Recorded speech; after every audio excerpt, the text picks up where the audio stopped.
Can't Newton से inspire है और वो रैशनलिस्ट जो फिलोसफर हैं लेबनीज और वोल्फ उनको पढ़ाता है यूनिवर्सिटी के अंदर। तब उस दौरान उसने डेविड ह्यूम की जो एक बुक है ट्रीटीज ऑफ ह्यूमन नेचर उसको पढ़ा, और डेविड ह्यूम ने उस बुक के अंदर जो न्यूटन्स की जो थिंकिंग का जो पैरामीटर्स था उसने उसको चैलेंज कर दिया, क्योंकि डेविड ह्यूम एम्पिरिसिस्ट है। वो ये चाहता है कि सच वही होगा जो हम एक्सपीरियंस करेंगे।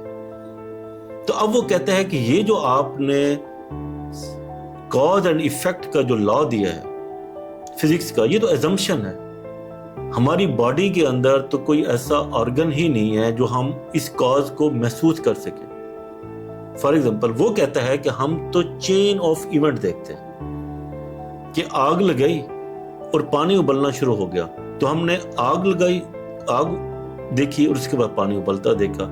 इसके दरमियान जो लिंकेज है कॉज की, वो तो हमारे किसी ऑर्गन ने उसे सेंस ही नहीं की कि उसकी वजह से होगा। ये तो हमने अज्यूम किया कि हर दफा ऐसा होता है, तो इसकी वजह से ये एक लॉ है। तो ये हमारी बहुत बड़ी एजम्पशन है। और फिर उसने कहा कि आप एक छोटे से ऑब्जर्वेशन और एक्सपेरिमेंट के जरिए जो भी लॉ डिफाइन करते हैं, एक्सट्रैक्ट करते हैं, उसको आप पूरी यूनिवर्स के ऊपर कैसे अप्लाई कर सकते हैं? उसे तो हम एक्सपीरियंस नहीं करते।